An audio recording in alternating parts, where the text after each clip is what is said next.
Eu estou aqui diretamente de Balneário Camboriú, falando sobre tendências, inovações e histórias por trás do varejo, deixando você muito atualizado. Eu sou Monique Pizzetti, CEO do Grupo Moniari Supermercados, vice-presidente da região sul da Catz e especialista em tecnologia. Vem comigo que hoje eu estou com um fera aqui no assunto de tecnologia, falando sobre transformação do varejo. Tendências que estão redesenhando o mercado. E é um prazer enorme receber no podcast de hoje Fábio Neto. Seja muito bem-vindo. Obrigado, Nuni. Para mim é um prazer estar aqui com vocês. Obrigado pelo convite. Fábio, para toda essa audiência que nos acompanha, fala um pouquinho quem é Fábio Neto hoje e o que você pode falar para a gente. Tá joia. Bom, eu sou sócio da Startse, né? Hoje a Startse é uma companhia que trabalha em transformações em todos os setores do Brasil. Então, a gente tem uma atuação de olhar para os grandes sinais e entender como isso está afetando o negócio no Brasil. A gente entrega isso através de educação, através de consultoria, através de algumas metodologias nossas. Hoje a gente tem escritório em São Paulo, no Vale do Silício, na China, de onde a gente gira um pouco, né, desse conhecimento e tenta capturar o que tem de mais novo. Então, eu lidero, né, algumas verticais lá dentro da Startse, junto com outros sócios, e é um negócio que tem crescido bastante, a gente é muito entusiasmados. Todo o meu background, né, pré-Startse vem de varejo, então eu sou um entusiasta do varejo, vim do mercado de distribuição, do mercado de shopping center, o varejo total, construir marcas. Então são 20 e poucos anos construídos um pouco, vivenciando o que é o consumidor, o que é produto, o que é canal, e hoje posso, de um outro lado, tentar ajudar grandes varejistas, indústrias a tentar encontrar esses novos caminhos no mundo que está tão agitado, né? Com certeza, será um prazer quem está aqui hoje, tem muito aprendizado. Fique com a gente e não esqueça, se você está aqui, compartilha esse podcast com seu amigo, vamos sim multiplicar conhecimento. Fábio, a gente vai falar um pouquinho de cenário de transformação, mas quando a gente fala de cenário de transformação, a gente começa a entender que a expectativa é que de tudo precisa ser para agora, tudo precisa ser imediato. Fala um pouquinho o que você pensa sobre isso. Boa. Eu costumo dizer que a gente vive o dia que você está ouvindo esse podcast é o dia mais devagar do resto das nossas vidas, né? Todo dia é um pouco mais rápido, e nós somos os grandes agentes dessa aceleração. A gente empurra todos os dias esse mundo para ser mais rápido. Quando a gente quer pedir no e-commerce e quer que chegue no mesmo dia, quer pedir uma comida e tem que chegar em 10 minutos, quer pedir um carro tem que chegar em 5 minutos, quero ouvir, não quero mais ler um livro, ouvir um podcast, eu quero o resumo, eu quero os cortes. Então a gente foi, né, criando uma expectativa de velocidade, de pragmatismo, de ir direto ao ponto, né? É o áudio 2x do WhatsApp, ninguém escuta mais de 1x. Então essa aceleração vem de nós que empurramos um pouco isso. O grande paradoxo é que às vezes a gente volta para as nossas empresas no dia seguinte e fala assim, tomara que o mundo não acelere. Tomara que esse cliente não queira as coisas tão rápido assim. Mas no fim da noite, nós somos esse cliente, nós aceleramos o mundo um pouco mais. Então a gente vive um pouco desse paradoxo das transformações. E o que nos ajuda a acelerar muito é o que a gente chama um volante, um flywheel, que é novas tecnologias, junto com novos modelos de negócio o tempo todo, então empurrando os clientes e mercados a terem novos apetites, novas expectativas. Antigamente eu não podia ter uma expectativa de pedir algo no supermercado e 30 minutos depois estar na minha casa, né? Não era algo real para ter expectativa. Hoje eu tenho expectativa e ainda tenho mais. 30 minutos para mim demora de muito, né? Então, à medida que as tecnologias, os novos modelos de negócio foram surgindo, criou em todos nós um apetite novo. E quem nos molda não é mais o nosso setor, né? Eu falei um pouco disso aqui no evento. A gente às vezes tem essa lógica, tipo assim, mas aqui no meu setor eu sou o que faço melhor. Não, aqui no meu setor eu já faço, né, melhor que o meu concorrente. Mas quem está moldando o consumidor, a expectativa do consumidor, não é o seu setor, não é o setor de supermercados que cria uma nova referência, mas é o Netflix, é o Spotify, é o aplicativo, é o Instagram, é o TikTok, ou seja, são outras coisas que eu estou vivenciando que me dão recompensas mais rápidas, que me levam para esse mundo meio de desordem, e quando eu vou consumir contigo, eu tenho a mesma expectativa. Então não fala assim, não, mas porque supermercado é assim mesmo. É porque o nosso setor é mais lento mesmo. O consumidor não quer saber se é mais lento ou não quer saber os desafios que você tem, seja ele de estoque, de logística, de operação. Ele quer o seguinte, como que eu posso ter as coisas mais rápidas, porque em outros lugares eu tenho. Então a gente vive um pouco desses paradoxos que a gente precisa discutir. Exatamente. E agora vamos dividir um pouco o assunto. Vamos falar um pouquinho agora do olhar do cliente. Depois a gente olha um pouquinho também para dentro do supermercado. Boa. Para o cliente. E agora, com tudo isso que tem acontecido, o que a gente pode fazer para de fato olhar para esse cliente e a gente promover a experiência de compra, porque estamos aqui para atender o cliente. Sem eles, nós não existimos. E como é que fica com toda essa transformação que você falou, que a gente mesmo está empurrando tudo isso, mas será que a gente está entregando na ponta essa experiência que o cliente deseja? Exato, eu acho que você tocou no ponto crucial nessa última pergunta. Não é só se a gente está integrando, mas de fato a gente está priorizando. E é uma pergunta mais difícil ainda. A gente quer. Porque o que eu tenho dito muito, esse papo de cliente no centro, virou um papo cansativo, porque ele é só papo. Verdade. Né? Ele é a canequinha lá que tem lá no escritório, ele é a camiseta da convenção, mas no dia a dia, na hora de fazer um comitê, uma reunião, você prioriza mais a performance da organização, a performance da sua empresa ou o atendimento ao cliente, a performance do cliente? A gente sempre começa pelos nossos resultados, por como estamos, como fechou a venda da loja hoje. Ninguém pergunta assim, quantos clientes hoje não encontraram um produto, ficaram insatisfeitos, estão olhando. A gente deixa para olhar isso de vez em quando, tem sempre uma área lá de experiência que tem que tentar uma atenção para tentar capturar isso, mas o nosso dia a dia é a performance do nosso negócio. Eu tenho que comprar bem, eu tenho que vender bem e tal. Então, a primeira pergunta é, a gente quer? Porque é um esforço muito grande nos levar para uma empresa centrada em produto, em serviço, naquilo que a gente faz, para de fato ser uma empresa centrada em cliente. Porque ser centrada em cliente envolve remodelar meus processos. Porque muitas vezes a gente tem um processo que facilita a vida do gerente, mas não facilita a vida do cliente. Né? E às vezes a gente vai usando o cliente como um mal necessário para viabilizar a minha organização. Ah, eu preciso desse cliente. Mas, na verdade, no fim do dia, ele é o mal necessário que viabiliza a minha lucratividade, viabiliza o meu empreendimento, viabiliza o meu retorno. Então, levar a sério esse papo de cliente não é tão simples assim, não é um papo, não é numa intenção. Se de fato isso não se transformar em ação, a gente vai ficando só nessas filosofias de cliente no centro e não leva isso para a prática. As grandes companhias de tecnologia entenderam que de fato não existem sem isso. E elas foram construindo toda a sua base de negócio a partir dele. Então não é sobre qual produto eu vendo, né? Não é sobre colocar o produto no centro e tentar trazer mais cliente para o meu produto. Porque como que o varejo pensa? O varejo pensa assim, ó, eu tenho esse produto, supermercado, farmácia, eu tenho esse produto moda, eu tenho esse produto restaurante. Eu vou lá, posiciono o meu produto e tudo que eu faço é para tentar levar cliente para o meu produto, não é? Faz a campanha, faz lá a campanha do Dia das Mães, a campanha do consumidor, a Black Friday. A gente vai inventando histórias para ver se esse consumidor vem mais. É o calendário sazonal, Fábio. Calendário promocional, sazonal, tal. O varejo todo trabalhou nisso. O meu produto está aqui, eu preciso trazer mais clientes. Só que o cliente está cada vez mais caro e cada vez mais infiel. Porque você traz ele, você paga caro por levá-lo, mas ele consome ali, mas no outro dia ele está no vizinho, outro dia ele está procurando aquilo.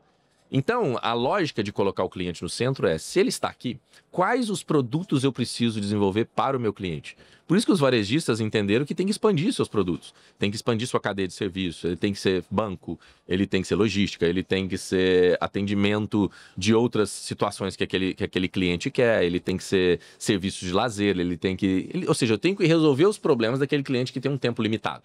Eu trabalhei muitos anos em shopping center e esse era um grande desafio. O maior ativo de um cliente é o tempo. E toda vez que ele gasta muito tempo num atrito naquilo que eu tenho, ele vai me evitar no próximo consumo. Então, quando a gente fala de cliente no centro, começa por, de fato, querer olhar para essa jornada. E tirar dessa jornada quais são esses pontos de atrito. Porque no fim do dia, o que me faz voltar aqui ou não, já que ainda eu tenho um produto no centro, é se isso facilitou a minha vida ou não, se eu encontrei o que eu precisava encontrar. Ou toda vez que eu venho aqui, eu tenho algum atrito, porque é difícil achar, não acho a marca que eu quero, na hora de passar no caixa não é tão simples, as coisas mudam de lugar porque alguém resolveu mudar de lugar. Então, é mais simples do que a gente acha. Às vezes a gente romantiza demais esse negócio do cliente no centro, mas é muito mais uma intencionalidade de querer olhar. Hoje a crise que a gente vive nas empresas é uma crise de vontade. Não é uma crise de... O que mais tem hoje é tecnologia para pôr o cliente no centro. O que mais tem hoje são CRMs super avançados. E o que mais tem hoje é mecanismos de tecnologia de ponta de gôndola, de loja, de caixa, possíveis para facilitar a vida do cliente. Mas a grande pergunta é, eu quero? Eu quero, e como? Mas, Fábio, agora como uma pergunta até mesmo como CEO da companhia. Hoje, a maior parte do meu tempo... eu passo fazendo alinhamentos com todos os times, né, que eu entendo que uma organização é um quebra-cabeça gigantesco. Eu passo a maior parte do meu tempo conversando com os times para alinhá-los à expectativa do cliente. Porque são muitos departamentos que ocorrem para a gente encaixar tudo isso na maestria do cliente. E eu vou dar um exemplo do que aconteceu. Self-checkout é para resolver a vida de muita gente. Eu fui numa das nossas lojas, cheguei lá, self-checkout estava fechado. Self-checkout estava fechado, com uma placa, o cliente não podia entrar ali. Olha só. Eu pensei, nossa, Alguma coisa aconteceu. Fui descobrir o que estava acontecendo. Um departamento da controladoria fechou os self-checkouts porque não tinha um monitor ali cuidando dos selfies. Aí é o que você falou. É o cliente ou é a gente satisfazendo as nossas soluções? Mas como é que eu faço isso hoje na tua visão para que numa empresa todos os departamentos, todo mundo esteja entendendo o mesmo propósito, que isso é um desafio gigantesco. Eu dei um simples exemplo, mas quanto mais grande, quanto maior a companhia, mais complexo é de gerir tudo isso. Perfeito. O que você pensa que a gente pode fazer para que todos caminhem na mesma jornada? Eu acho que, primeiro, é um assunto de cultura. Então, a cultura de serviço, a cultura de servir o cliente, a cultura de colocar o cliente no centro não é um discurso vazio. Aquilo, de fato, tem que conectar com a cultura da empresa. O papel de um CEO, aí você falou, né, do seu caso, eu costumo dizer que o maior papel do CEO é ser redundante. É falar. Porque quando a gente acha que as pessoas, que eu já falei demais, é aí que as pessoas começaram a entender. Então, porque muitas vezes, 99% dos problemas das companhias é um problema de comunicação e não um problema de fato. E aí tem um outro ponto para mim que é, quando a gente fala de cultura de cliente, a grande pergunta é, quem está com o cliente no dia a dia? Eu citei até agora na palestra um livro que eu gosto muito, chama A Hora da Verdade, né, do dono de uma grande companhia aérea nos Estados Unidos. E ele diz o seguinte, o cliente de uma companhia aérea só relaciona com duas pessoas na companhia aérea. A pessoa do check-in, na hora que ele vai lá despachar a mala e fazer o check-in, e a aeromoça e comissário de bordo quando está dentro do avião. São as duas pessoas. Hoje, num voo doméstico, nem o check-in você faz mais. Você já vai direto pro avião. E a única pessoa daquela companhia que você se relaciona é a comissária que está lá dentro. E a grande pergunta é, são nessas pessoas que têm contato com o cliente onde eu mais invisto treinamento, salário, benefício, recompensa, trago ela pro time? Porque às vezes nós estamos investindo no topo, né? O diretor que faz a viagem bacana e volta. O coordenador que faz um programa de liderança, tal. O supervisor que ganha um prêmio aqui, aquele. E aquele que está lá no caixa, na gôndola, arrumando a fruta, arrumando a gôndola, que tem o sentido, o faro do cliente, é quem a gente menos investe. E aí, se eu não invisto, eu não confio. Porque você não sabe o que aquela pessoa tem. Se você não confia, você não dá autonomia. Aí, se você não dá autonomia, na hora que o cliente precisa dele, ele fala assim, desculpa, aqui não é minha área. Desculpa, isso eu não sei. Desculpa, vamos procurar o supervisor da área, vamos procurar o gerente. O cliente fala assim, não, mas você está aqui com o uniforme, por que você não consegue resolver? Então, essa proatividade que muitas vezes a gente cobra das pessoas vem de uma lógica de, tipo assim, vamos olhar de trás para frente? Porque ninguém chega lá no seu supermercado e fala assim, cadê a CEO do supermercado? Eu queria trocar uma ideia com ela, porque eu peguei um produto aqui e achei que não tá legal. A pessoa fala assim, não sei nem quem que é a CEO. O cara, eu sei que é, mas ela nem fica aqui, ela tá lá no escritório. Sim. Então, quando eu tô lá no avião, eu não falo assim, cadê o presidente da companhia para mostrar que o meu cinto aqui tá estragado? Aquela aeromoça tem que ter autonomia total de resolver os meus problemas. Então, a grande pergunta a se fazer é, quem tem interface com o cliente tem autonomia para resolver o problema? Muito bom. E se não tem, por quê? Geralmente porque a gente não capacita. Muito boa pergunta.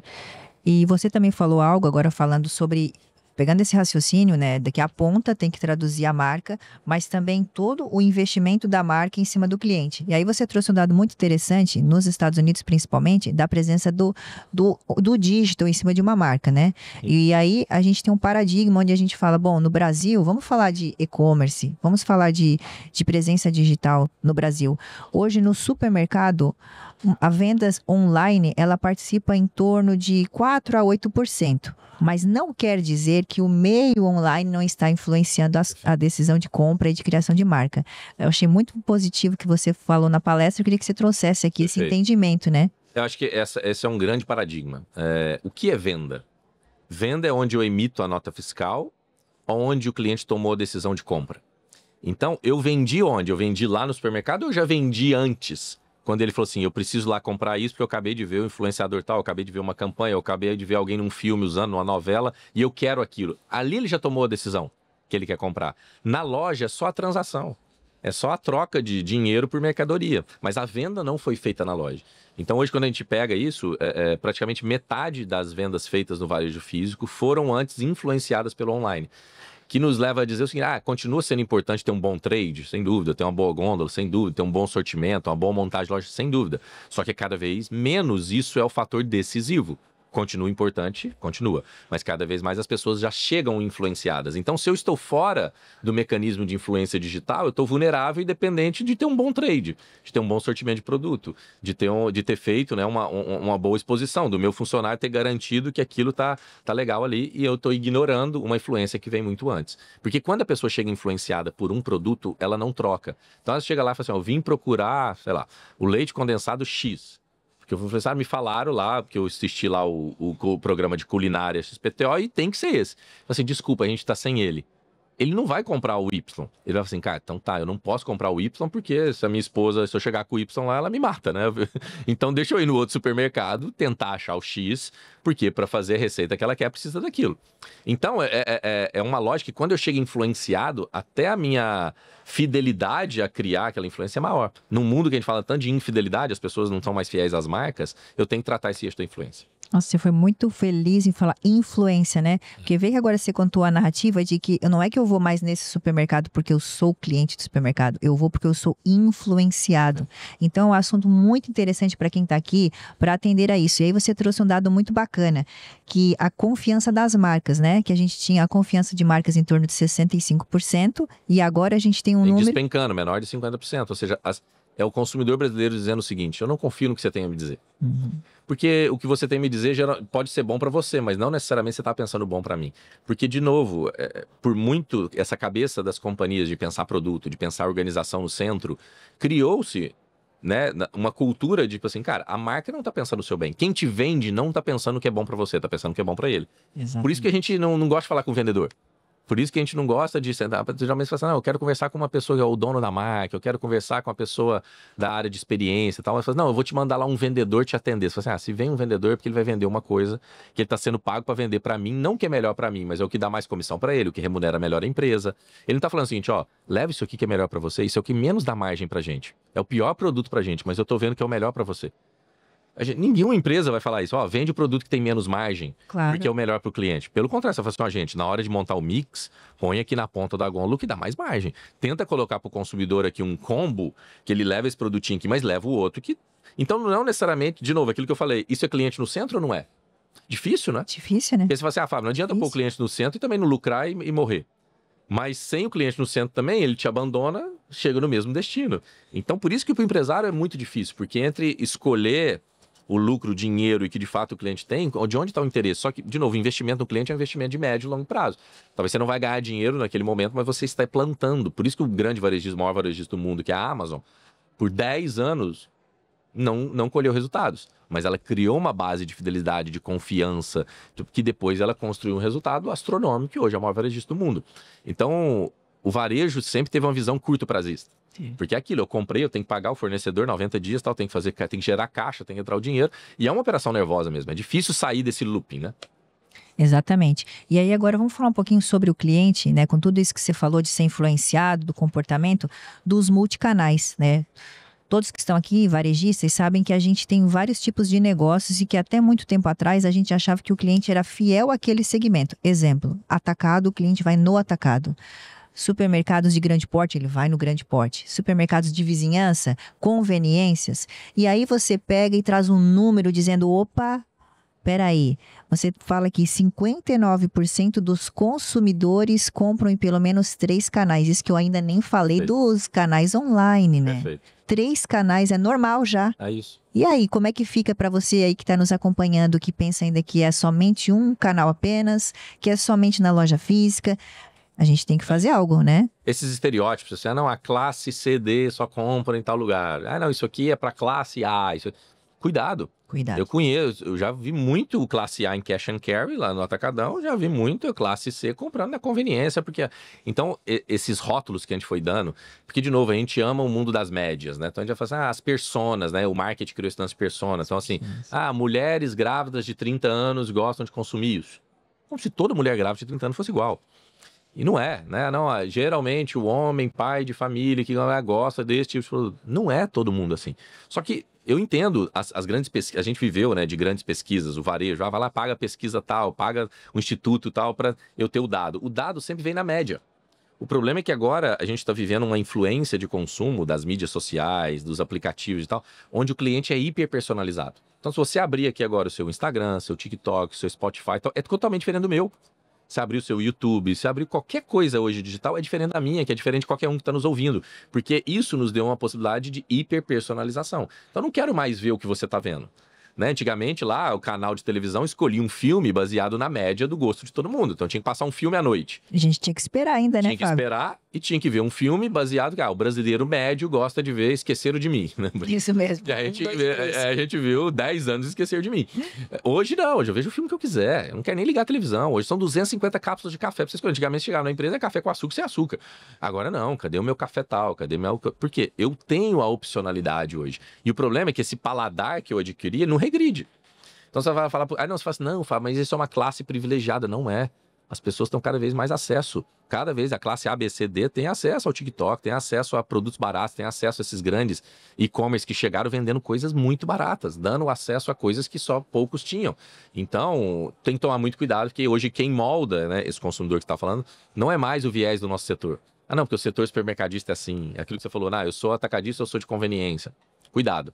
Não só 60% consome de 3 canais diferentes que eu mostrei, como 50% do Brasil declarou que nos últimos 6 meses consumiu de 3 lojas diferentes. Ou seja, não é só a categoria se é atacado ou não. Se eu ainda sou atacado, eu consumi de 3 diferentes. 3 diferentes. E se eu compro leite condensado, eu comprei 3 marcas diferentes. Eu experimentei, eu estou experimentando. Todo dia a gente chega na gôndola, tem uma novidade. E antes a gente não tinha essa apetite para experimentar, porque o experimento podia ser caro. Hoje, como tudo foi comoditizando, os preços estão cada vez mais... Cara, vou experimentar. Se der ruim, R$5 aqui que eu levei, aprendi, no próximo eu não compro mais. Antigamente, não. Você tinha uma cesta básica familiar que você não podia errar. Hoje, você tolera um pouquinho a margem de erro, né? Ô, Fábio, e aí fala um pouquinho sobre o cliente nesse movimento que ele pode, por exemplo, comprar por aplicativo, que isso ainda é muito novo pra gente do varejo. Ele pode querer comprar na lojinha do condomínio do seu prédio. Muitas vezes ele não quer nem descer para comprar. Ele vai numa conveniência, como é que vai ser esse cliente, como que ele entende tudo isso, né? Até para falar um pouquinho aí para os varejistas que estão nos acompanhando. Perfeito. Acho que o primeiro ponto é entender quem é o seu cliente. É isso que você falou. Pô, Fábio, eu sou um mercado de bairro, tenho um cliente com uma característica X, que geralmente compra uma compra do mês, não é a compra de... Não, Fábio, eu tenho uma compra de impulso. Aqui o meu mercado é compra de conveniência. Eu tenho uma rede que é passagem. Então as pessoas param, estacionam rapidinho, pegam uma coisa e vai embora. Então tem vários, é difícil dizer para um só. Mas o ponto é, o poder veio para a mão do consumidor. E o consumidor tem um novo controle remoto da vida. Então ninguém vive sem isso aqui. Isso aqui é a nova prótese humana, né? Esse é o órgão mais importante do seu corpo, passou a ser esse negócio aqui. Você não vive mais sem ele. Então se eu não estou aqui, eu estou fora da sua vida. Porque aqui, né, a gente tá gravando podcast e talvez é os únicos 30 minutos dessa gravação que a gente não tá interagindo com isso aqui. Verdade. Mas a gente vai acabar aqui, a primeira coisa que a gente vai fazer é bater uma foto, postar alguma coisa, ler uma mensagem do WhatsApp que ficou pendente aqui, comprar um produto que não sei o quê, pagar uma conta no banco que hoje tá vencendo. E ninguém tá pensando assim, não, eu preciso sair daqui e correr na agência do banco. Ah, eu preciso sair daqui e passar num fotógrafo para fazer uma foto. Nossa, eu preciso sair daqui para revelar a foto que a gente fez aqui mais cedo. Ninguém está pensando em sair desse lugar e ir para um ambiente físico. Está todo mundo pensando a partir das relações e ir para o digital. Então, essa divisão do que é digital, do que é analógico, é uma coisa ainda da nossa geração. Eu tenho uma filha de 10 e uma de 12. Para elas, não existe digital. Papai, o que é digital? Porque digital é uma referência para quem era analógico. Então, existe o mundo aqui e agora tem o tal do digital. Então, isso aqui é digital. E a loja... Aí a gente até criou um nome, chama Figital, né? Que é o físico com o digital. Que é um papo da nossa geração, um papo velho. De tipo assim, é físico com o digital. Para minha filha, tipo assim, não. Tudo é digital. Ora eu pego aqui, ora eu pego ali, mas é uma extensão da vida, né? Hoje as nossas vidas são muito mais digitais do que analógicas. Hoje você tem mais amigos digitais do que físicos. Com toda certeza. Hoje as pessoas digitais te veem mais do que você encontra amigos para jantar. Então, por quê? Hoje nós somos muito mais presentes aqui dentro desse lugar do que fora. Pega isso tudo e traduz para o ambiente que a gente vive. Tem como ficar fora disso? Tem como falar assim, não, mas supermercado é diferente. O banco achou que era diferente. A farmácia achou que era diferente. O varejo de moda achou que era diferente. O varejo cosmético achou que era diferente. O varejo todo mundo achou que era diferente. Só que nessa lógica do eu sou diferente, a gente vai nos tornando vulnerável. E aí isso é muito difícil. Fábio, incríveis.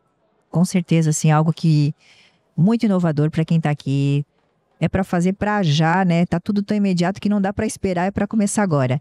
Nosso podcast está chegando ao fim, já estou aqui dizendo que eu tenho que encerrar, mas a vontade é de ficar muito mais, porque ele tem muito conteúdo, gente, para nos ensinar. Fábio, a gente está aqui na Expo Super, segundo dia de feira.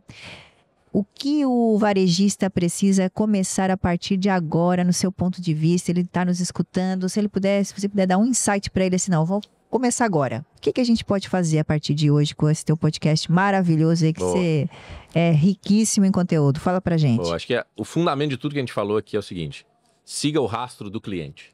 Esse cliente muda o tempo todo. Onde ele está? Ele está no TikTok? Você tem que estar no TikTok. Ele está no tem que estar no WhatsApp. Não, Fábio, agora ele está no parque. Que agora a onda é malhar no parque, é correr com grupos de corrida. Eu tenho que estar nos grupos de corrida. Então não é um modismo de, rede social nova. É onde ele está. Se ele agora prioriza saúde, você tem que estar na academia. Porque se ele agora prioriza, porque ele está envelhecendo e está com família, onde as famílias se reúnem? Eu tenho que estar mais no cinema. Então o ponto é, siga o rastro do seu cliente. De fato, leve a sério esse papo. Parece ser um papo que no curto prazo não traz retorno. Se eu ficar satisfazendo o desejo do cliente, não vai ter dinheiro, mas no longo prazo, nada é mais forte do que essas relações. Muito bom, sensacional. Obrigada por estar aqui. Imagina. A Katz está à sua disposição sempre que precisar. E se você está até aqui, não esqueça de compartilhar esse conteúdo maravilhoso e nos acompanhe em mais um Katz Podcast. Até breve. Obrigada.